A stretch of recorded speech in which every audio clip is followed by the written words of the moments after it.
ॐ भद्रं कर्णेभिः शृणुयाम देवाः।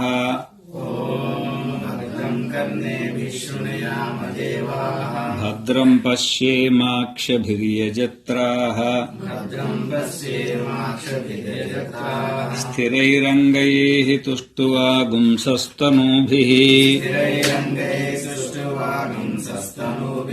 व्यशेम देवहितं यदायुः।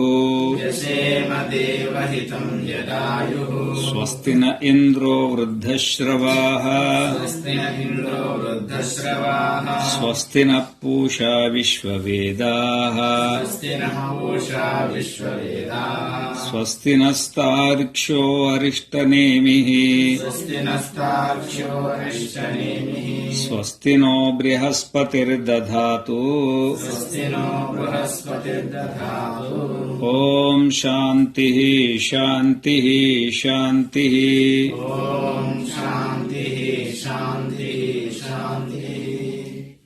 నిన్న అయిన ఈ రెండు కారికలు మరొకసారి పారాయణం చేస్తాము.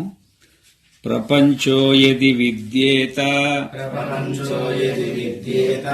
నివర్తేత న సంశయః. మాయామాత్రమిదం ద్వైతం అద్వైతం పరమార్థతః. వికల్పో వినివర్తేత కల్పితో యది కేనచిత్. ఉపదేశాత్ అయం వాదో జ్ఞాతే తత్వే జ్ఞాతే ద్వైతం న విద్యతే.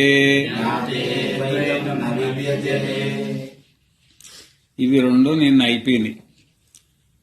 మనకు 4వ స్వరూపం చెప్తున్నాడు అన్నమాట. మనకు మొత్తం 4 స్వరూపాలు కదా. జాగ్రత్తలో విశ్వడే మన స్వరూపము,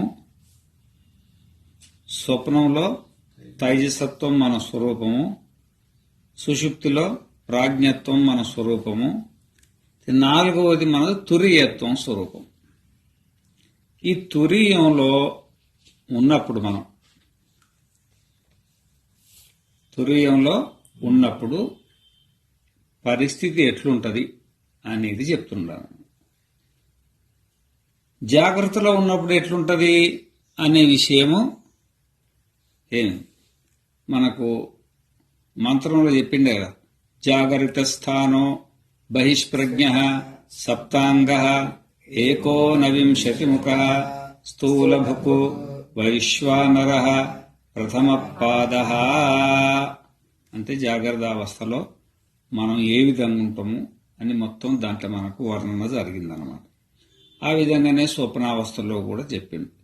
సుషుప్తావస్థలో కూడా ఎత్ర సుప్తో నకంచన కామం కామయతే నకంచన స్వప్నం పశ్యతి తత్సుషుప్తం సుషుప్తస్థాన ప్రజ్ఞాన భూత ప్రజ్ఞాన ఘన ఏవానందమయో హి ఆనందభుకో చేతో ముఖ ప్రాజ్ఞ తృతీయ పాద అని మనకు 3వ పాదములో మన స్వరూపం చెప్పినాం. ఇప్పుడు మన స్వరూపము 4వ పాదము మన స్వరూపము ఎట్లు. నాంత ప్రజ్ఞం నా బహిష్ప్రజ్ఞం నోభయత ప్రజ్ఞం నా ప్రజ్ఞానఘనం అంటూ మనకు మంత్రాన్ని చెప్పిండు. మన స్వరూపం, మన స్వరూపంలో మనం ఉన్నప్పుడు ఈ ప్రపంచం ఉంటదా, అనుభవానికి వస్తుందా? మరి ఏమైనట్టు ఆ ప్రపంచం? నిజంగానే ఉంటే అది ఉండాలి. ప్రపంచం నిజంగానే ఉంటే అది నువ్వు సమాధికి పోయినా తప్పకుండా ఉండాలి. అది మన స్వరూపంలో ఉన్నప్పుడు, తురీయావస్థలో ఉన్నప్పుడు మనకు అనుభవానికి వస్తుందా? మన స్వరూపంలో ఉన్నప్పుడు, మన జ్ఞాన స్వరూపంలో మనం ఉన్నాం. మనకు జాగ్రత్త లేదు, స్వప్నం లేదు, సుషుప్తి లేదు, 3 లేదు. మన స్వరూపంలో మనం ఉన్నాం. అహం బ్రహ్మాస్మి. అప్పుడు ప్రపంచం, జాగ్రత్త ప్రపంచం గాని, స్వప్న ప్రపంచం గాని, సుషుప్తి ప్రపంచం గాని ఏమైనా అనుభవానికి వస్తుందా? ఇంకొక మాట కూడా మాకు అర్థం కావడానికి చెప్తా. నిన్న జాగ్రత్త వచ్చింది పోయింది, నిన్న స్వప్నం వచ్చింది పోయింది, నిన్న సుషుప్తి వచ్చింది పోయింది. మనం పోయినావా? అవి 3 వచ్చినాయి పోయినాయి. కొంచెం పోయినాయి పట్టుకరా.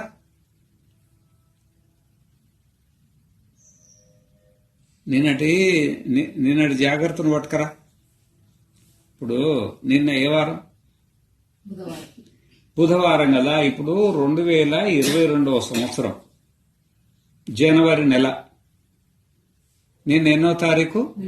19వ తారీఖు. వారవే వారం? బుధవారం. నిన్నటి పట్టుకరండి ఎవరన్నా పోయి. నిన్నటిది ఎట్లుందో అట్లా తీసుకొచ్చి చూపియండి. అయిపోయా. వచ్చింది పోయింది. ఉన్నదా అంటే ఈరోజు కూడా ఉండాలా? ఉన్నది అంటే ఈరోజు కూడా ఉండాలి. నిన్నటి స్వప్నం వచ్చింది పోయింది, ఉంటే తీసుకురా. నిన్న సుషుప్తి వచ్చింది పోయింది, ఉంటే తీసుకురా. అంటే తాత్పర్యం ఏంది? అవి ఉండి కనబడ్డట లేక కనబడ్డట? అదే చెప్తున్నాడు ఇక్కడ. ఇప్పుడు ఈ రోజు జాగ్రత్త వచ్చింది కదా, ఈ రోజు జాగ్రత్త కూడా రేపటికి ఏమైతుంది? నిన్నటి జాగ్రత్త ఏమైందో ఈ రోజు జాగ్రత్త కూడా అదే అవుతుంది. అవి వస్తున్నాయి పోతున్నాయి, కానీ మనం ఏడిపోతున్నాం. మన స్వరూప స్థితి మనకు లేక జాగ్రత్త నుండి స్వప్నం, స్వప్నం నుండి సుషుప్తి, సుషుప్తి నుండి డైరెక్ట్ ఎక్కడ పోతున్నాం? మళ్ళా జాగ్రత్తకు మారుతున్నాం. కానీ ఇక్కడ ఏమంటుండంటే మనం తురియానికి వచ్చినాం అనుకోండి. ఈ మూడిటి చక్రాన్ని భేదించుకొని పద్మవ్యూహాన్ని భేదించుకొని అభిమన్యుడు లోపల దూరిండు కదా, మనం భేదించుకొని రాలేకపోయింది అనుకో, లోపలికి దూరిండు కదా. మనం కూడా మన పద్మవ్యూహంలో దూరినాం. అభిమన్యుడు దూరినట్టే దూరినాం. ఆడ అభిమన్యుని ఎవరెవరు కలిసి చంపినరు? అక్కడ భీష్మాచార్యుడు ఉన్నాడు, ద్రోణాచార్యుడు ఉన్నాడు, కృపాచార్యుడు ఉన్నాడు, కర్ణుడు ఉన్నాడు, దుర్యోధనుడు ఉన్నాడు, దుశ్శాసనుడు ఉన్నాడు. అందరు కలిపి ఎందుకు చంపినరు? బయటికి రాలేకపోయినందుకే. ఇప్పుడు మనల్ని కూడా ఎవరెవరు చంపుతున్నారు? మనల్ని కూడా ఎవరెవరు చంపుతున్నారు?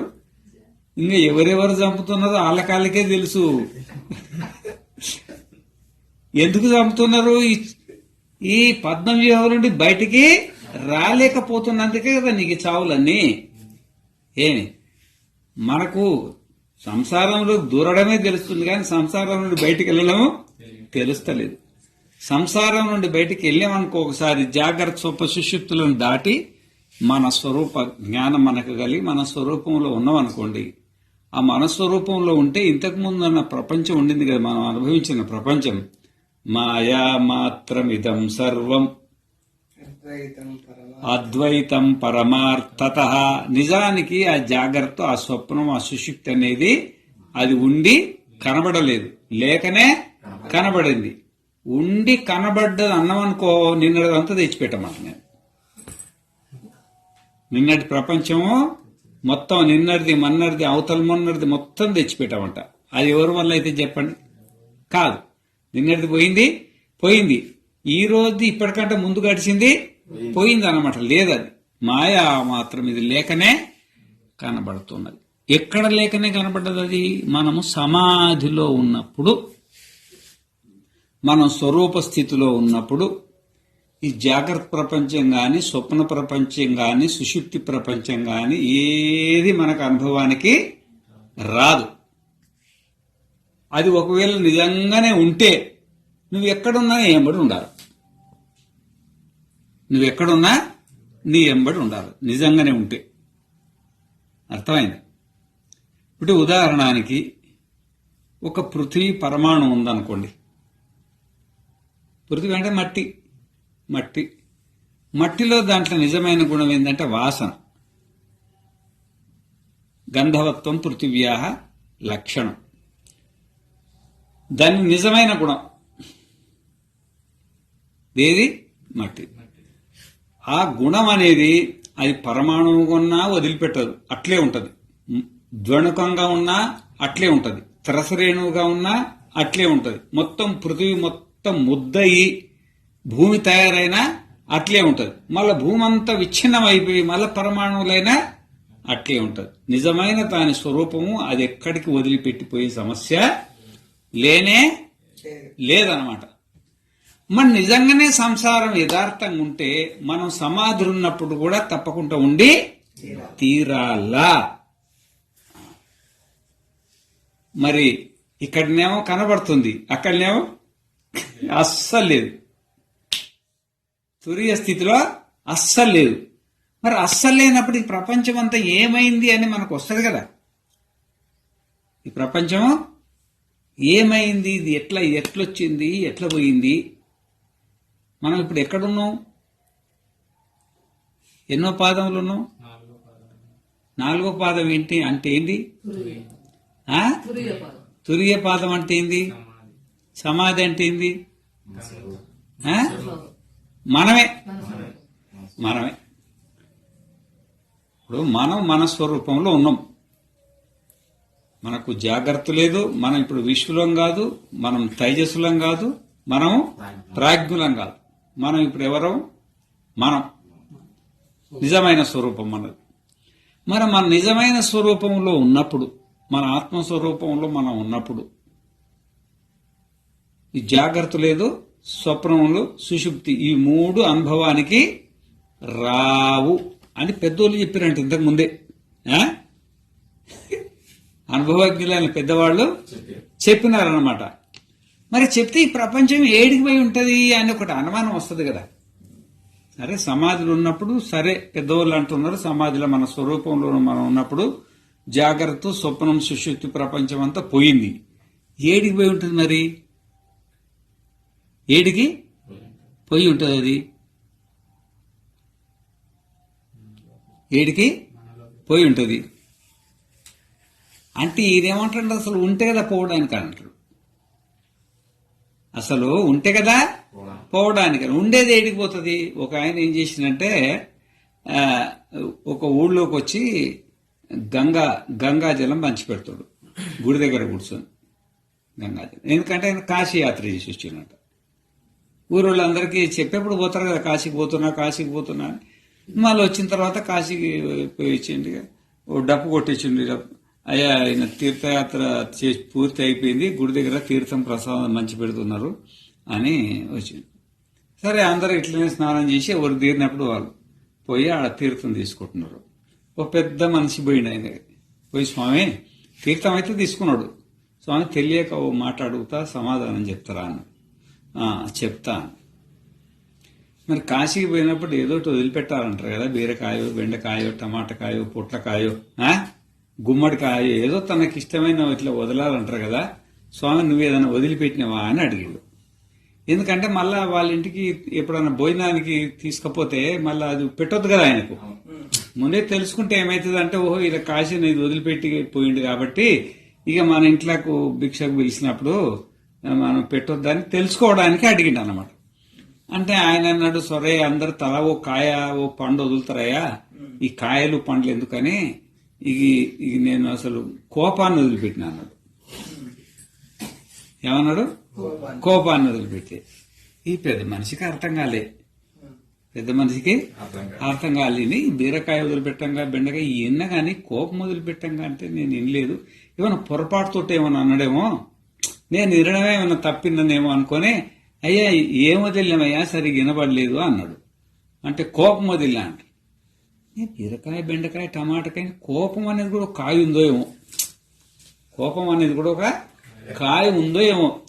కోపం అంటే ఇక తెలియదు కదా పెద్ద ఆయన, కోపం అనేది ఆయనకు అనుమానం ఉండి ఇంకోసారి అడిగిండు, ఏందబ్బా నాకు ఇది కోపం కాయ ఎట్లుంటది, కోపం ఎట్టు వదిలినామో అన్నాడు. కోపం కాయ అంటే ఏంది? కోపమే అది, కోపం కాయ అంటే ఏంది, నీకు కోపం తెలీదా అన్నాడు రెండోసారికి. అది నువ్వు వదిలినానంటే మరి ఎక్కడి నుండి వచ్చిందయ్యా అన్నాడు. నువ్వు వదిలినానంటే ఎక్కడి నుండి వచ్చిందని. ఒక్కినోడు కోపమే ప్రత్యక్షమైందంట. ఏం ప్రత్యక్షమైంది? కోపం ఎట్లా ప్రత్యక్షమైందని అడగొద్దు, కథ ఇది. కోపమే ప్రత్యక్షమైందంట. ప్రత్యక్షమై, అయ్యా ఈయననేమో వదిలింది కరెక్టే, ఈయన వదిలింది కరెక్టే. ఏడు వదిలిండు? గంగలో స్నానం చేసేప్పుడు నీళ్ళల్లా వ్రతం చేసి వదిలిండు. కానీ ఈయన మహాత్ముడు ఏం చేసిందంటే, ఆ గుడ్డలు ఉన్నాయి కదా పైన, గుడ్డలు ఇడిసి స్నానం చేస్తారు కదా, ఆ గుడ్డలు ఇడిచినప్పుడు మేము గుడ్డలలో వాలి ఉన్నాం. ఇక్కడ ఇడిసిన గుడ్డలలో వాలి ఉన్నాడు. కొత్త గుడ్డలు ఉంటాయి కదా తెచ్చి కట్టుకోవడానికి. మళ్ళీ స్నానం చేసాను గుడ్డలు కట్టుకుంటారు కదా, మళ్ళీ గుడ్డలు ఎంబడి వచ్చాను అంతా దూరినామన్నంట. ఒకవేళ నిజంగానే కోపం ఉంటే పోతుందా? అది పోతుందా? అది మనోధర్మం. అది దాన్ని ఎట్లా వదిలిపెడతావు నువ్వు? నిజంగానే వదిలేట్టుకుంటే పోవాలి కదా. మనోధర్మాన్ని ఎట్లా వదిలిపెడతావు నువ్వు? దాంట్లో ఉన్నది కామయేష క్రోధయేష రజోగుణ సముద్భవ మహాశనో మహాపాప్మా విధ్యేనం ఇహ వైరణం. రజోగుణ సముద్భవ, సత్వగుణము రజోగుణము తమో గుణము మనస్సులో శాశ్వతం ఉండేటివి. మనస్సు ఉన్నంత కాలము సత్వగుణము రజోగుణము తమో గుణము ఒక్క గుణం ఎప్పుడు ఉండదు. 3 గుణాలు తప్పకుండా ఉండాల్సిందే. ఓ గుణం తక్కువ ఉంటుంది, ఓ గుణం ఎక్కువ ఉంటుంది. కొంతమందికి తమో గుణం ఎక్కువ ఉంటుంది, కొంతమంది రజోగుణం ఎక్కువ ఉంటుంది, కొంతమంది గృహస్థులకు సత్వగుణం ఎక్కువ ఉంటుంది. ఇక సంసారం కూడా వద్దు అనుకున్నటికి ఇంకా శుద్ధ సత్వం ఉంటుంది. కానీ రజోగుణం అస్సలు ఉండదంటే తాత్పర్యం కాదు. రజోగుణం ఉన్నదంటే కామయేష క్రోధయేష అవి తప్పక దాంట్లో ఉండే తీర్తాయి. వదలడానికి ఎట్లా వీలైతుంది? తన స్వరూపాన్ని ఏదైనా వదిలిపెడుతుందా? వదిలిపెట్టదు కదా. ఆ విధంగానే మరి మన స్వరూప స్థితిలో ఉన్నప్పుడు జాగ్రత్త గాని స్వప్నం గాని సుషుప్తి గాని మూడిట్ల ఏది కూడా నాకు అనుభవానికి వస్తలేవు. మరి ఉండి కనబడతలేవా లేక అనుభవానికి వస్తలేవా అనేది సమస్య ఉత్పత్తైంది ఇక్కడ.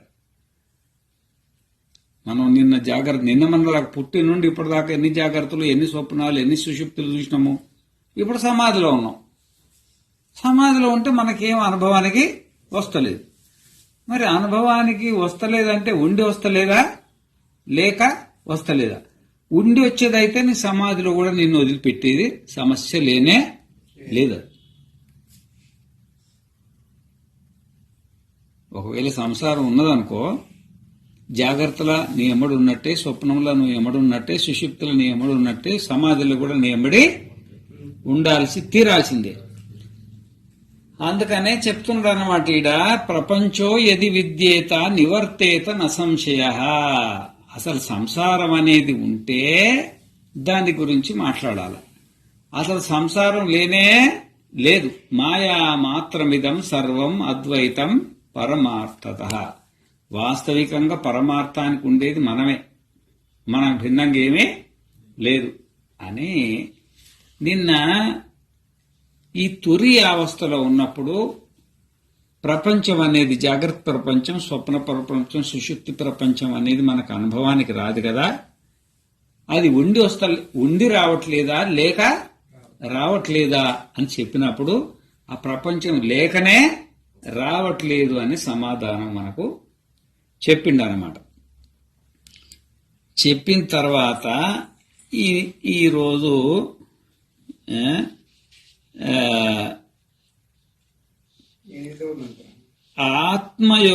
ఆత్మ మరియు దాని యొక్క పాదములతో ఓంకారం యొక్క మాత్రలతో తాదాత్మ్యము ఏకత్వం. ఇంతవరకు అయిపోయింది. 4వ పాదం నిన్నటితోటి పూర్తి చేసిండు. వికల్పో వినివర్తేత కల్పితో ఎదికేన చేత్ ఉపదేశాదయం వాదో జ్ఞాతే ద్వైతం న విద్యతే. నువ్వు ఒకసారి ఆత్మజ్ఞానం కలిగి నీ స్వరూప స్థితికి వెళ్ళిపోయినవా, ఈ ప్రపంచం అనేది ఏది లేదు. ఇది కేవలం నీకు ఆత్మజ్ఞానం కలగనప్పుడు నీకు ఉపదేశం చేయడం కోసం ప్రపంచం చెప్తారు. కానీ ఒకసారి ఆత్మజ్ఞానం కలిగిన తర్వాత అసలు ప్రపంచమే లేదు అనే మాట నిన్నటి వరకు చెప్పిన తర్వాత ఇప్పుడు 8వ మంత్రం చెప్తున్నాడు అన్నమాట మనకు. ఇది ఆగమ ప్రకరణం కదా, దీంట్లో 8వ మంత్రం చెప్తున్నాడు అనమాట. ఇప్పటి వరకు ఏ ఓంకార రూపమైన చతుష్పాదాత్మకమైన ఆత్మ యొక్క అంటే మన యొక్క ఆత్మ యొక్క అంటే మన యొక్క అభిధేయము అంటే పేరు అన్నమాట. అభిధేయము అంటే వాచ్యం అంటే పేరు, ప్రధానముగా వర్ణించబడినది. ప్రధానం అంటే ఓంకారం ఉన్నది కదా, ఓంకారము మనకు పేరేం పేరు? మన ఓంకారము. మనకి ఎన్ని పాదాలు ఉంటాయి? 4 పాదాలు ఉంటాయి. అంటే మనం 4 స్వరూపాలుగా ఉంటాము. ఒకటేమో జాగ్రత్త, ఒకటేమో స్వప్నం, ఒకటేమో సుషుప్తి, ఒకటేమో ఒకటి మనం అన్నాం నిజ స్వరూపం వర్ణింపబడినది. అట్లా వర్ణింపబడిన ఆత్మను గురించి అంటే మనల్ని గురించి చెప్పుచున్నారు శంకరాచార్యులు అంటున్నారు అన్నమాట. మంత్రం అనండి, ఇది 8వ మంత్రం. సోయమాత్మా అధ్యక్షరం ఓంకారో అధిమాత్రం పాదామాత్రా మాత్రాశ్చ పాదా అకార ఉకారో మకార ఇతి. తాత్పర్యమనండి. ఇట్టి ఆత్మ అనగా నేను అక్షర దృష్టితో ఓంకారమై ఉన్నది అనగా ఉన్నాను. అది అనగా నేను మాత్రలను విషయముగా చేసుకొని స్థితమైనది అనగా స్థితమై ఉన్నాను. పాదమే మాత్రయై మరియు మాత్రయే పాదమై ఉన్నది. ఆ మాత్రలు అకారము ఉకారము మరియు మకారములై ఉన్నవి.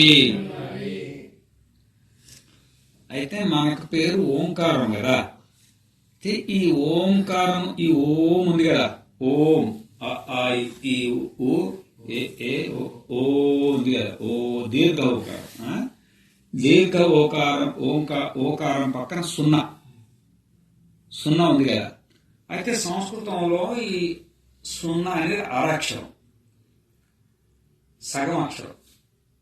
దానికి అచ్చు కలిస్తేనే అక్షరం దానికి గుర్తింపు వస్తుంది. దానికి ఏదైనా అచ్చు కలవకపోతే దాన్ని అక్షరం కింద గుర్తించడం. ఓం అన్నప్పుడు ఈ మకారానికి గుర్తింపు లేదు, ఓకే గుర్తింపు ఉంది. అందుకని ఓంకారం అనేది ఒకే అక్షరం. ఓంకారం ఎంత? అందుకనే ఓం ఇత్యేకాక్షరం బ్రహ్మ వ్యాహరన్ మాం అనుస్మరం ఎప్రయాతి త్యజన్ దేహం సయాతి పరమాం గతి. ఓం ఇది ఏక అక్షరం. ఓం అనేది ఒకే అక్షరం. ఓ ఒకటి 0 1 2 కలిసి 2 అక్షరాలు కావు, ఒకే అక్షరం. ఆ విధంగా ఇక్కడ మనం ఏకాక్షరులం. ఇక్కడ మన పేరు ఓము, మనం ఏకాక్షరులం అన్నమాట. కానీ ఈ అక్షరంలో 3 అక్షరాలు దాగి ఉన్నాయి. ఎన్ని? 3 అక్షరాలు దాగి ఉన్నాయి అన్నమాట. అవి ఎట్లా దాగి ఉన్నామంటే, మొదటిది అకారం, రెండోది ఉకారం, మూడోది మకారం. ఇది వ్యాకరణానికి సంబంధించినటువంటి మాట. ఇది అకారానికి ఉకారం కలిపినం అనుకో, ఏమైతుంది? ఓ. ఏ సంధి ద్వారా అవుతుంది? అదే గుణ.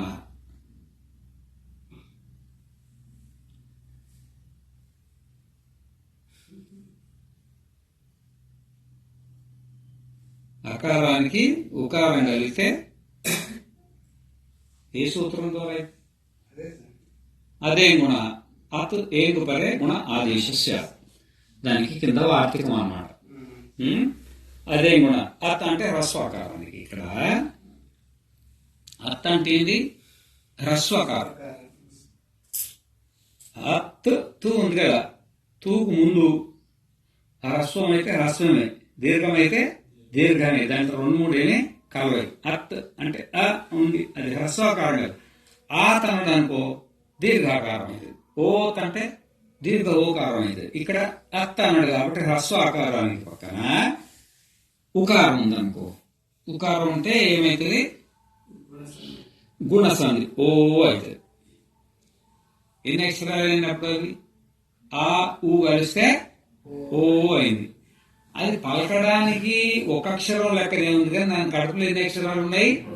2 ఉన్నాయి. ఒకటి ఆకారము, ఒకటి ఉకారం, 2 కలిసి ఓ అయింది అన్నమాట. తర్వాత మకార, ఓం పరకలో ఉన్న సున్నా ఉంది కదా, అది మకారం. ఏమంటారు? మసారం. అచ్చు మకారం, హల్లు మకారం. హల్లులు ఏవైనా కానీ అట్లే ఉంటాయి, అర్ధాక్షరంలోనే ఉంటాయి హల్లులన్నీ. ఏ హల్లైనా సరే అర్ధాక్షరంలోనే ఉంటాయి. దానికి అచ్చు కలిసినప్పుడే క క గ గ అంటాం కదా. క అన్నప్పుడు మనము వాస్తవికంగా కాల ఆగలుపుకొని క అంటాం, కానీ క్ అనాలి. క ఖ గ గ అది పలకడం చాలా కష్టం అన్నమాట. కాబట్టి ఆకారాన్ని కలుపుకొని మనకు నేర్పుతారు. క అంటే ఒక అక్షరం లేదు, క ప్లస్ ఆ ఈక్వల్ టు కా అవుతుంది. కానీ కా అనేది మనం హల్లు అంటాం కదా, అది హల్లు కాదు. అకారం కలిస్తే అది హల్లు కానే కాదన్నమాట. అకారం తీసేస్తేనే హల్లు అవుతుంది. అకారం తీసేస్తే కకారం అనేది ఒక అక్షరం. ఇక్కడ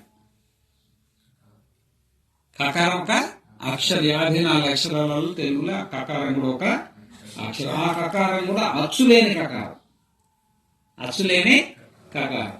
అట్లనే ఏదైనా కానీ కచట దబలు, క చ ట ద బ. ఆ విధంగానే పప్ప బబ్బ మ మ, పప్ప బబ్బ మ.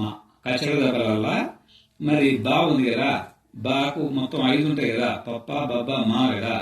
ఏమి దీన్ని భవర్గం అంటారు. ఏమంటారు? భవర్గం. ఈ భవర్గంలో ఈ 5వది ఏది? మా. మా అంటే ఏమన్నట్టు, మా పైన అకారం వేసి పలుకుతున్నాం. మనకు పలకడం వీలు పడదు కాబట్టి అకారం కలుపుతున్నాం. ఆ అకారాన్ని తీసేయి, అప్పుడు ఏమవుతుంది? ఆ ఉమ్ము కలిపి ఓ పక్కన కలిపి ఏమవుతుంది? ఓం. అదే అన్నమాట. ఓం ఓం ఆ ఊమ ఓం. కానీ కొంతమంది పారాయణం చేసినప్పుడు ఆవుం అంటారు, తప్పదు. ఆవుం ఆవుం అది ఉపదేశం చేసేప్పుడు కరెక్టే, ఆ ఊమా. కానీ సంధి అయిన తర్వాత సంధి విచ్ఛేదం విగ్రహం చేసి వేదపారాయణం చేయకూడదు కదా. వేదపారాయణాన్ని విగ్రహం చేసి వేదపారాయణం చేసే పద్ధతి లేదు. మనం ఉపదేశం చేసేప్పుడు విగ్రహం చేసి చెప్పు, దానికి ఇబ్బంది ఏం లేదు. ఉచ్చారణ చేసేప్పుడు మాత్రం మనం, అంటే భగవంతుని జపం చేసేప్పుడు మాత్రం, లేకపోతే ఓంకారాన్ని స్మరణ చేసినప్పుడు మాత్రం అనకూడదు అన్నమాట. అది వైదికంగా వ్యాకరణబద్ధంగా తప్పవుతుంది అన్నమాట. ఓం అనే అన్నారు, ఎందుకంటే సంధి అయింది. నువ్వు శిష్యులకు ఉపదేశం చేసేప్పుడా ఏమన్నాను నడుస్తుంది, అది ఎట్లా నడుస్తుంది. ఎందుకంటే వాళ్ళకి అర్థం కావడం కోసం అంటున్నావు కాబట్టి దానికి ఏదైనా నడుస్తుంది. కానీ మనం ఉచ్చారణ చేసేప్పుడు మాత్రము దాంట్లో ఓం అనేది అది సంధి చేసే చెప్పబడ్డది కాబట్టి సంధిపూర్వకంగానే దాన్ని పారాయణం చేయాలా. జపం చేసినా కానీ సంధిపూర్వకంగానే జపము చేయాలన్నమాట పద్ధతి. ఓం. అయితే ఇక్కడ మనకు మరి అకార ఉకార మకార 3 అక్షరాలు ఉన్నాయి. ఎన్ని? 3 అక్షరాలు ఉన్నాయి. అకారం ఒక అక్షరము, మకారం ఒక అక్షరము, అకారం ఒక అక్షరము, ఉకారం ఒక అక్షరము, మకారం ఒక అక్షరము. ఈ 3 కలిసి ఏమైంది? ఓం. ఈ ఓం అనేది మనకు పేరు. ఓం అనేది మనకు పేరు. అయితే మనకి ఎన్ని పాదాలు ఉన్నాయి? 4 పాదాలు. 4 పాదాల్లో 4వ పాదం మనం కదా, పక్కన పెట్టి ఇంకెన్ని పాదాలు ఉంటాయి? 3. ఈ 3 పాదాలు ఉన్నాయి కదా, 3 అక్షరాలకు లెంత్ ఉన్నది. ఆ ఉ మ 3 అక్షరాలుగా. పాదాలేవి? విశ్వ, తైజస, ప్రాజ్ఞ. అకారము విశ్వుడు, ఉకారము తైజసుడు, మకారము ప్రాజ్ఞ. అంటే అకారం అంటే మన జాగ్రత్త అవస్థ, ఇక్కడి దాయిగా. అకారం అంటే మన జాగ్రత్త అవస్థ, ఉకారం అంటే మన స్వప్న అవస్థ, మకారం అంటే మన సుషుప్తి అవస్థ. ఓ అంటే ఏమన్నట్టు? జాగ్రత్త అవస్థ, స్వప్న అవస్థ, సుషుప్తి అవస్థ. అది పేరు ఎట్లా పెట్టింది మన పేర్లు ఎంత తాత్పర్యం ఉందో చూడు. మనం ఓ అంటే ఏందో అనుకున్నాం, ఇంకా మా పక్కన ఉంది ఓ వరకే. ఇది ఓంలో ఓ ఉంది కదా, అకార, ఉకారం, మకారం. మకారం కూడా ఉంది. 3 ఓం అనే కదా. ఓం అంటే జాగ్రత్త అవస్థ, స్వప్న అవస్థ, సుషుప్త అవస్థ. ఈ విధంగా సో అయమాత్మ అంటే ఇంతకు ముందు మనం చెప్పుకున్న ఆత్మ అంటే మనం. ఇంతకుముందు మనం చెప్పుకున్నాగా జాగ్రత్త, స్వప్నం, సుషుప్తి, విశ్వడు, తైజస్సుడు, ప్రాజ్ఞుడు, తుర్యుడు అని మన గురించి మనం చెప్పుకున్నాం కదా. మనం ఆత్మకు 4 స్వరూపాలు ఉంటాయని చెప్పినాం కదా. ఆ 4 స్వరూపాలు కలిగిన ఆత్మ అయిన మనము అది అక్షరం. అది అక్షరం అంటే అక్షరాలలో కూర్చున్నాము. అక్షరాలలో కూర్చున్నాం. ఓంకారో అది మాత్రం. ఓంకారం ఏమో మాత్రలలో కూర్చున్నది. ఓంకారం దేంట్లో కూర్చుంది? అకారం ఒక మాత్ర, ఉకారం ఒక మాత్ర, మకారం ఒక మాత్ర. 3 మాత్రలు దాంట్లో ఉన్నాయి. 3 అవస్థలు మనకున్నాయి. పాద మాత్ర. ఇక్కడ పాదాలే మాత్రలు. పాదాలే అంటే జాగ్రత్త అవస్థ ఒక పాదం మనకు, స్వప్న అవస్థ ఒక పాదం. కొంచెంసేపు జాగ్రత్తలో ఉంటాం, కొంచెం స్వప్నంలో ఉంటాం, కొంచెంసేపు సుషుప్తిలో ఉంటాం. అయితే ఈ అక్షరాలు విభాగం అయినాయి కదా. మాత్ర అంటే అక్షరాన్ని. ఆకారం అనేది ఒక మాత్ర, ఒక అక్షరం. ఉకారం అనేది ఒక మాత్ర. ఎందుకంటే అక్షరం లేని మాత్ర ఉండదు కదా. మాత్రమే అక్షరం, అక్షరమే మాత్ర, రెండో ఒకటే. పాద మాత్ర, మాత్ర అక్షరపాద. ఇక్కడ పాదాలే మాత్ర అంటే అక్షరాలు.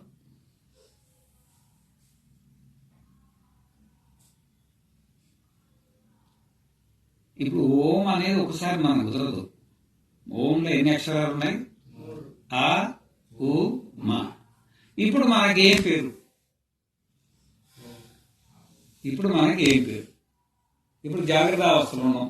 మనకేం పేరు?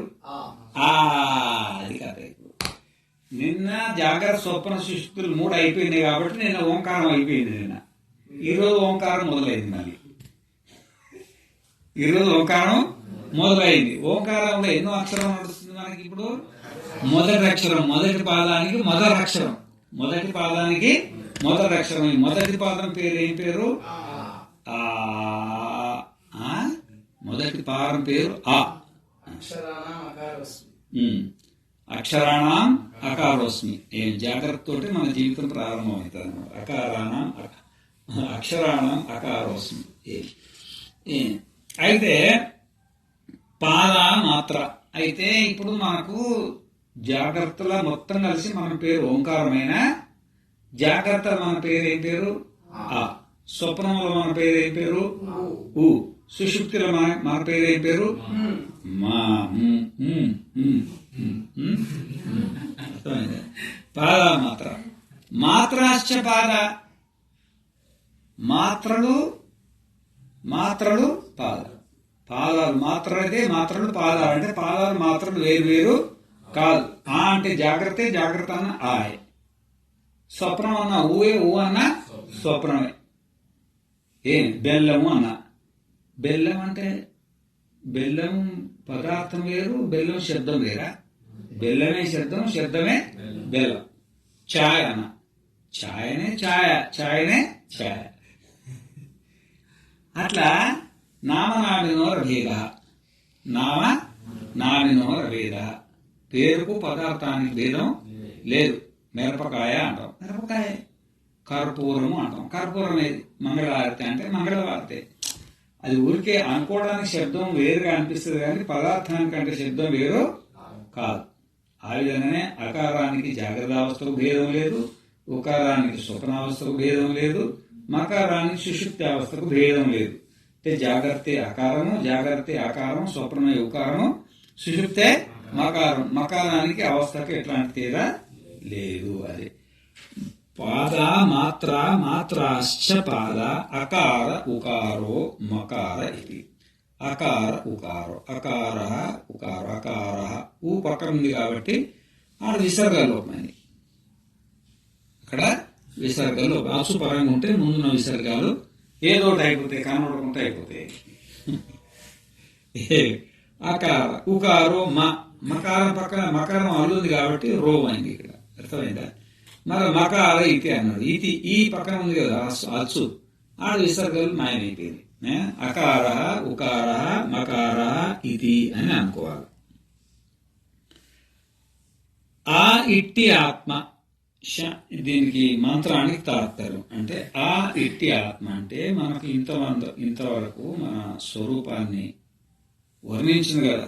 జాగ్రత్త స్వరూపము, స్వప్న స్వరూపము, సుషుప్తి స్వరూపము, తురియ స్వరూపం, మన స్వరూపం వర్ణించినట్టు ఆత్మ అంటే మనము.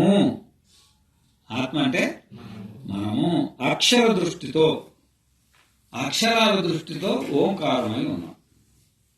అక్షరాల దృష్టితో ఓంకారం. ఓంకారం మన పేరేం పేరు? ఓంకారం. అక్షరాల దృష్టితో అంటే పేరు దృష్టితో మనం ఓంకారమై ఉన్నాం. అది మాత్రలను విషయముగా చేసుకొని స్థితమై ఉన్నది. ఆ ఓంకారంలో 3 మాత్రలు ఉన్నాయి. ఏమున్నాయి? అకారం ఒక మాత్ర అంటే ఏకమాత్ర కారం. ఇట్లా శబ్దం కొడతాను ఇట్లా, ఇది ఏకమాత్ర అంటారు, ఇది ఒక మాత్ర. అది అంటే ఓంకారం అంటే మన పేరు ఉంది కదా మనము, అది అంటే మనమే మాత్రలను విషయముగా చేసుకొని, మాత్రలను విషయముగా చేసుకొని స్థితమై ఉన్నది అంటే ఉన్నది, ఉన్నాం. పాదమే మాత్రయే మరియు మాత్రయే పాదమై ఉన్నది. అంటే పాదానికి పేరుకు తేడా లేదు. ఒక్కొక్క పాదానికి ఒక్కొక్క పేరు ఉంది. అన్ని పాదాలకు కలిసి పేరు ఉంది. పాదానికి మాత్రకు పాదానికి తేడా లేదు. పేరుకు మనిషికి పేరుకు లేదు. శంకర్ అన్నాం అనుకో, శంకర్ రెండు లేనా? రెండు ఒకటే కదా. మనం వ్యవహారం కోసం అట్లా అనుకున్నాం కానీ శంకర్ వేరు, శివ అన్నాం అనుకో, శివుడు వేరు, శివుడి శబ్దం వేరు కాదు కదా, రెండు ఒకటే. అట్లనే మరి పాదమే మాత్రయే ఉన్నది మరియు మాత్రయే పాదమై ఉన్నది. అంటే మన పేరే మన అవస్థలు, ఆ అవస్థలే మన పేరు, మన పాదాలే మన పేరు, మన పేరే పాదాలు. మనం భిన్నంగా పేరు లేదు, పేరుకు భిన్నంగా పాదాలు లేవు, రెండు ఒకటే. వ్యవహారం కోసం అక్కడ పేరు చెప్పింది. ఆ మాత్రలు ఏంటివి అంటే అకారము, ఉకారము మరియు మకారములై ఉన్నాయి. ఆ మాత్రలు అకారం, హ్రస్వ ఆకారం ఏకమాత్రకారము, హ్రస్వ ఉకారము ఏకమాత్రకారము, హ్రస్వ మకారం ఉంది కదా, అది అల్లి కాబట్టి అది 3 మాత్రలు, 3 అక్షరాలు, అకార ఉకార మకారం. అంటే ఓంకారం 3 కలిపితే ఏమవుతుంది? ఓం అనేది మన 3 అవస్థలకు పేరు. 3 అవస్థలకు కలిపిన పేరు. ఒక జాగ్రత్తావస్థకు ఓం పేరు ఉండదు. ఒక జాగ్రత్తావస్థకు ఓం పేరు ఉండదు. జాగ్రత్తావస్థకు ఏం పేరు? ఆ. స్వప్నావస్థకు, సుషుప్తి అవస్థకు మా. మనకు పేరు ఏం పేరు?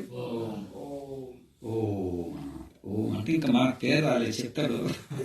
ఈ అవస్థలు అంటే అవి కూడా మన స్వరూపమే, మనకు భిన్నంగా ఏం లేదు. జాగ్రత్త మనమే, స్వప్నము మనమే, సుషుప్తి కూడా మనమే. తాడుకు భిన్నంగా పాము లేదు, ఏది లేదు. మనకు భిన్నంగా అవస్థ లేదు. కానీ చెప్తారు అన్నమాట, అవస్థలు ఉన్నట్టు ఒక్కొక్క పేరు. భాష్యార్థం, శాంకర భాష్యార్థం అనండి. అట్టి ఈ ఆత్మ అధ్యక్షరమై ఉన్నది. అక్షరమును ఆశ్రయించుకొని ఏ అభిధానమును ప్రాధాన్యముతో వర్ణన చేయబడినదో దానిని అధ్యక్షరము అందురు. కాని ఆ అక్షరము అనగా ఏమి? దీనిపై చెప్పునదేమనగా ఆ అక్షరము ఓంకారమే. అట్టి ఈ ఓంకారము 4 పాదములతో వేరు చేయబడినందున అది మాత్రము అనగా మాత్రను ఆశ్రయించి ఉండుచున్నది. కావుననే దీనిని అధిమాత్ర అని అనుచున్నారు. అది ఏలయనగా ఆత్మకు సంబంధించి ఏ పాదములు కలవో అవి ఓంకారం యొక్క మాత్రలై ఉన్నవి. ఆ మాత్రలు ఏవి అనగా అకారము, ఉకారము, మకారములు. ఇవి ఆ మాత్రలై ఉన్నవి. శంకరాచార్యుల వారు కొంచెం మనకి ఇంకా అర్థం కావడానికి కోసం మంత్రాన్ని కొంచెం మంత్రార్థాన్ని సరళం చేస్తున్నారు అన్నమాట. అట్టి ఈ ఆత్మ అంటే మనము అధ్యక్షరమై ఉన్నదంటే మనం అధ్యక్షరులమై ఉంటాం. మనకు పేరుందని. అధ్యక్షరం అంటే ఏంది? పేరుంది. మనకు పేరు. నీకు పేరుంది కదా. ఏం పేరు? నువ్వు అధ్యక్షుడివి. నువ్వెవరు? నీ అధ్యక్షరం ఏంది? నీలకంఠ. నీ పేరు ఏం పేరు? శారద. నువ్వు అధ్యక్షురాలివి. నువ్వు అధ్యక్షురాలివి. నీ అక్షరం ఏది? శారద. నువ్వు కూడా అధ్యక్షుడివే. నీ పేరేం పేరు? శంకర్. నీ అధ్యక్షరం ఏది? శంకర అనేది. నీ పేరేం పేరు? విశ్వాత్మ. నువ్వైతే నువ్వు కూడా అధ్యక్షురాలివే. నీ అధ్యక్షత ఏది? నీ అధ్యక్షుడు విశ్వాత్మానంద. నీ పేరేం పేరు? ఓమాత్మానంద. అంటే నువ్వు కూడా అధ్యక్షురాలివే. నీ అధ్యక్షరం ఏది? ఓమాత్మానంద. ఓమాత్మానంద. నేను కూడా అధ్యక్షుడే. అధ్యక్షుడు మొదటి మీరే. ఇప్పుడు మీ గురించే వ్యవహారం అంత వచ్చింది. అర్థమైందా? అయితే అధ్యక్షరం అంటే పేరు ఆడది, ఇంకేం లేదు. అధ్యక్షరం అంటే ఏంది? పేరు. ఏందో పెద్ద ఊహించుకోవద్దు. పేరు. ఈ ఆత్మ అధ్యక్షరం అయ్యింది అంటే పేరు కలిగింది. అధ్యక్షరం అయితే పేరు కలిగింది.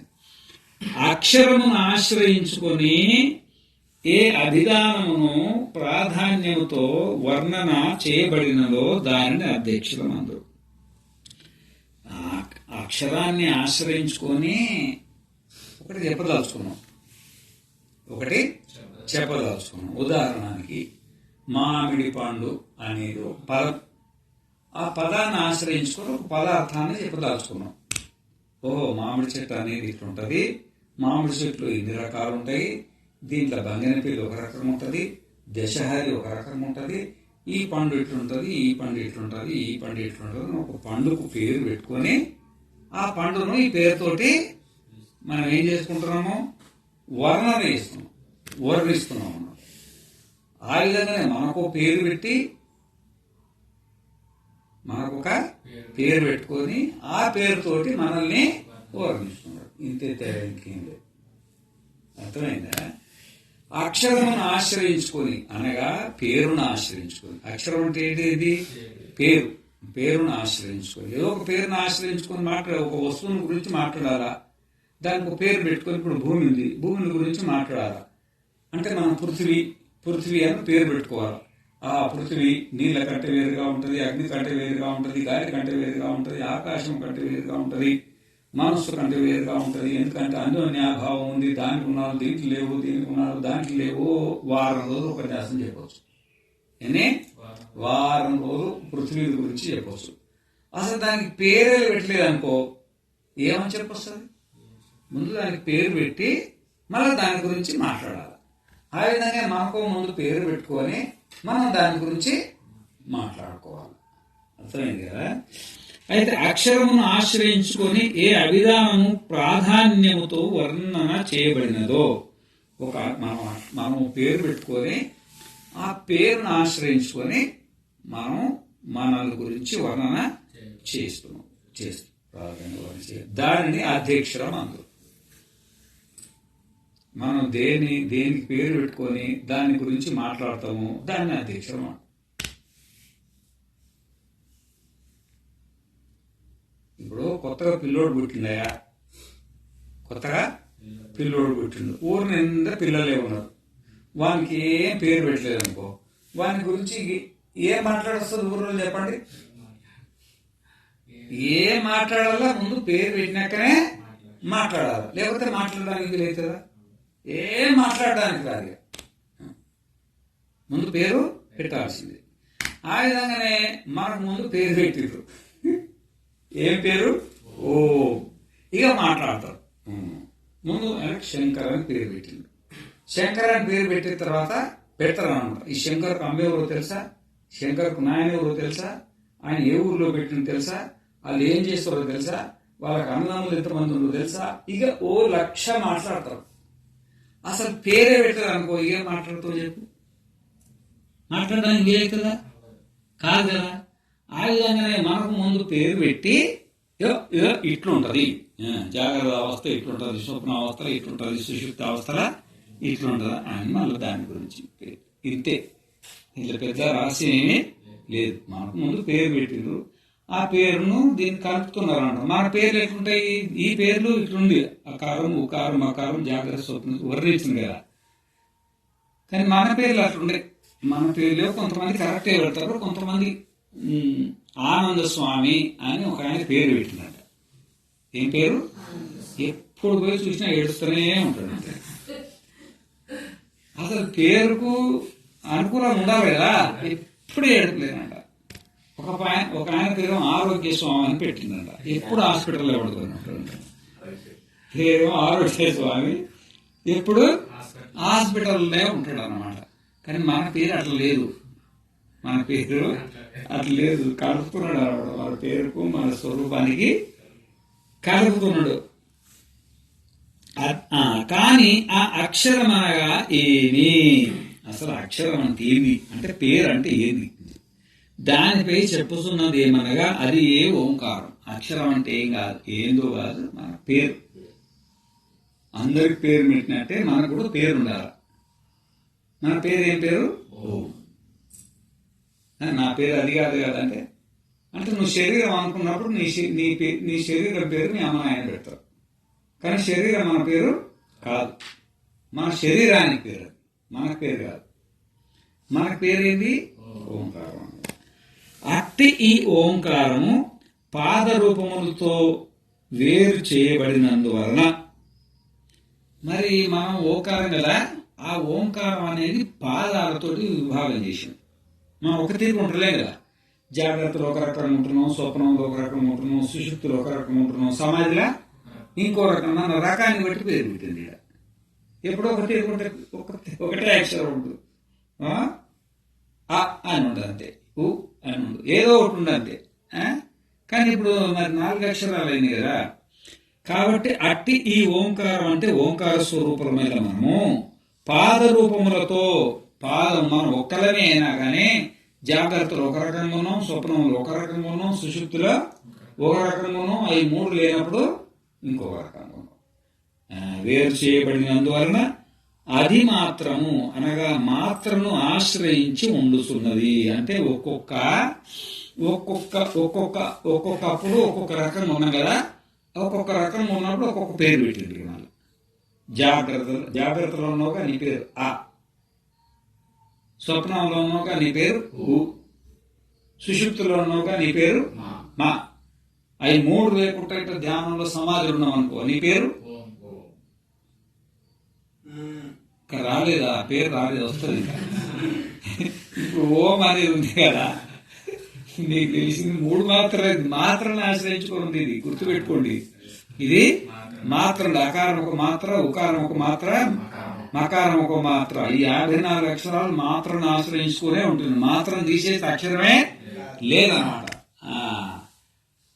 దీనికి మాత్ర ఉండాలి. దీనికి ఏముండాలి? మాత్ర ఉండాలన్నమాట. అట్టి ఈ ఓంకారము పాదరూపములతో అంటే ఏమి? విశ్వడు ఒక విశ్వ తైజస ప్రాజ్ఞ పాదములతో వేరు చేయబడినందున, తుర్య పాదములు వేరు చేయబడినందున అధిమాత్రమనగా మాత్రను ఆశ్రయించుకొని ఉంటున్నాయి. ఈ పేర్లు మనల్ని ఆశ్రయించుకొని, మనం పేరును ఆశ్రయించుకొని ఉంటున్నాం. కావునే దీనిని అధిమాత్ర అని అనుకున్నారు. కాబట్టి దీనిని అంటే మనల్ని అధిమాత్ర అంటే మనకు పేరు లేని వాళ్ళం కాదు. మనం పేరు లేని వాళ్ళము కాదు, పేరు ఉన్నవాళ్ళమే. అది ఏలయనగా ఆత్మకు సంబంధించి ఏ పాదములు కలవో అంటే మనకు సంబంధించిన ఏ పాదాలు కలవో అంటే ఒకటి విశ్వపాదము, ఇంకొకటి తైజస పాదము, ఇంకొకటి ప్రాజ్ఞ పాదము, ఇంకొకటి తురియ పాదం. ఈ 4 పాదాలు అవి ఓంకారం యొక్క మాత్రలై ఉన్నాయి. ఓంకారానికి మాత్ర లేకపోతే అక్షరం లేదో, మాత్ర లేకపోతే అక్షరానికి ప్రాణం లేదు. ఏది ఆ విధంగానే ఓంకారానికి మాత్రలు ఎవరు? జాగ్రత్త ఒక మాత్ర, స్వప్నం ఒక మాత్ర, సుషుప్తి ఒక మాత్ర, తురియం ఒక మాత్ర. ఇవి లేకపోతే ఓంకారం ఉందా? అది మనల్ని ఆశ్రయించుకోందా? మాత్ర లేకపోతే అక్షరం ఎట్లా లేదో, పాదం లేకపోతే ఓంకారం లేదు. అది చెప్తున్నాం అన్నమాట ఇక్కడ. ఓంకారం యొక్క మాత్రలే ఉన్నాయి. ఆ మాత్రలు ఏవి అనగా అకారము, ఉకారము మరియు మకారములు. ఇవి ఏ మాత్రలు. ఓంకారానికి మాత్రలు ఏవంటే అకారము, ఉకారము, మకారం అంటే జాగ్రత్త, స్వప్న, సుషుప్తులు. ఇవి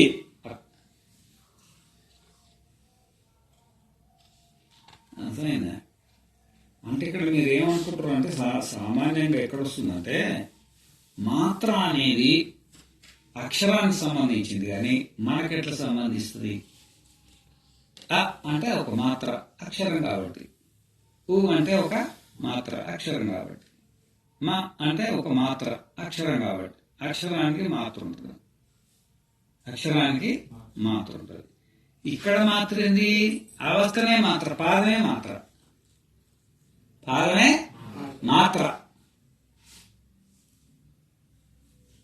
పాదమే మాత్ర.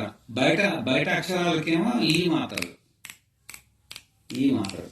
ఒక మాత్ర లఘు, 2 మాత్రలు గురు, 3 మాత్రలు పెద్ద గురువు, పెద్ద గురువు క్లుతం అంటారు. ఇక ఈ ఎక్కువ అంటే క్లుతం అంటారు. ఇక అందుకనే కొంచెం క్లుతానికి దీర్ఘానికి మధ్యలో పెద్ద గురువు అని పేరు పెట్టి ఏం లేదు. గుగ్గురు అన్నట్టుగా గుగ్గురు అన్నట్టుగా చెప్పిన. అకారము, ఉకారము, మకారము ఇవి ఏ మాత్రలై ఉన్నాయి అనండి. సో అయమాత్మ అధి అక్షరం ఓంకారో అధిమాత్రం పాదా మాత్రాః మాత్రాశ్చ పాదాః అకారః ఉకారో మకార ఇతి. తర్వాత అకారము మరియు విష్ణుని యొక్క తాదాత్మ్యము. ఇప్పుడు మనకు ఓంకారంలో 3 అక్షరాలు ఉన్నాయి కదా, 3 మాత్రలు ఉన్నాయి కదా. అకారం ఒకటి, ఉకారం ఒకటి, మకారం ఒకటి. అంటే మరి అకారం అనే ఎందుకు విడదీయాల్సి వచ్చింది? ఇవి అకార, ఉకార, మకారం అని ఎందుకు? ఓం అంటే సరిపోదు కదా, ఓం అంటే సరిపోద్ది కదా. మళ్ళీ దాంట్లో ఓమును పగలగొట్టి అకారం ఒకటి, ఉకారం ఒకటి, మకారం ఒకటి అని ఎందుకు చెప్పాల్సి వచ్చింది? ముందు ఓంకారం అని చెప్తుంది, అది బాగానే ఉంది. మరి ఇప్పుడు దాన్ని ముక్కలు చేసేస్తుంది. అకారము, ఉకారము, మకారం. అంటే దానికి తాత్పర్యం ఉంది. ఎందుకు ముక్కలు చేయాల్సి వచ్చిందో చెప్తుంటారు అన్నమాట. అకారం, ఉకారం ఎందుకు చేయాల్సి వచ్చింది? అకారము మరియు విష్ణుని యొక్క తాదాత్మ్యం అనండి. మంత్రం జాగరిత స్థానో వైశ్వానరో అకారః ప్రథమా మాత్ర ఆప్తేః ఆదిమత్వాత్ వా ఆప్నోతి హవై సర్వాన్ కామాన్ ఆదిశ్చ భవతి య ఏవం వేద. మళ్ళొకసారి అనండి. జాగరిత స్థానో వైశ్వానరో అకార ప్రథమా మాత్ర ఆప్తేరాదిమత్వాత్ వాప్నోతి హవై సర్వాన్ కామాన్ ఆదిశ్చ భవతి య ఏవం వేద. మీకు తేడా వస్తుంది. ఎక్కడ వస్తుందంటే జాగరిత స్థానం వైశ్వానరో అకార ప్రథమా మాత్ర అంతవరకు బానే ఉంది. ఆప్తే రాదిమత్వా ద్వాప్నోతి అని ఉంది ఇక్కడ. ఆప్తే ఆప్తే ఆదిమత్వా ద్వా ఆప్నోతి. ఆప్తే ఒక పదం, ఆదిమత్వాత్ ఒక పదం, వా ఒక పదం, ఆప్నోతి ఒక పదం. ఇవన్నీ కలుపుకొని అనాలి. ఆప్తేరాదిమత్వాద్వాప్నోతి హవై సర్వాన్ కామాన్ ఆదిశ్చ భవతి య ఏవం వేద. జాగరిత స్థానో వైశ్వానరో అకారః ప్రథమా మాత్ర ఆప్తేరాదిమత్వాద్వా ఆప్తేరాదిమత్వాద్వా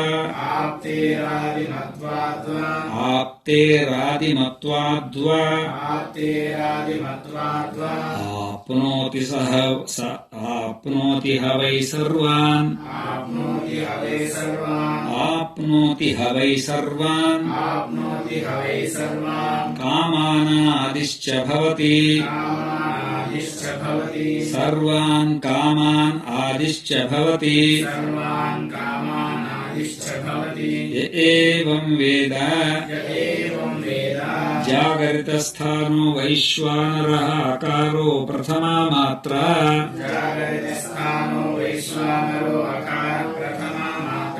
జాగరిత స్థానో వైశ్వానరో అకార ప్రథమా మాత్ర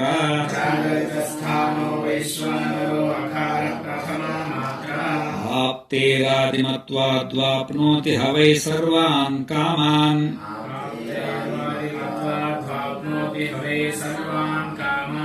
చాలా కష్టంగా ఉంది కదా.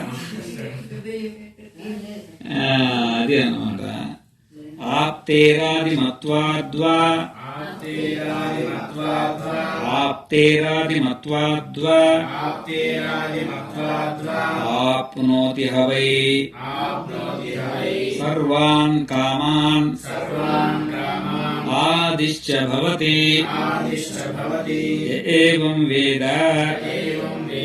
జాగరిత స్థానో వైశ్వానరో అకార ప్రథమా మాత్ర ఆప్తేరాదిమత్వాద్వాప్నోతి హవై సర్వాన్ కామాన్ ఆదిశ్చ భవతి య ఏవం వేద.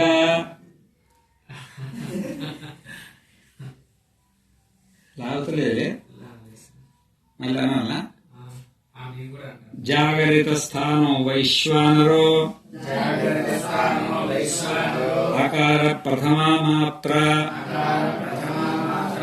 ఆప్తేరాదిమత్వాత్ వాప్నోతి హవై సర్వాన్ కామాన్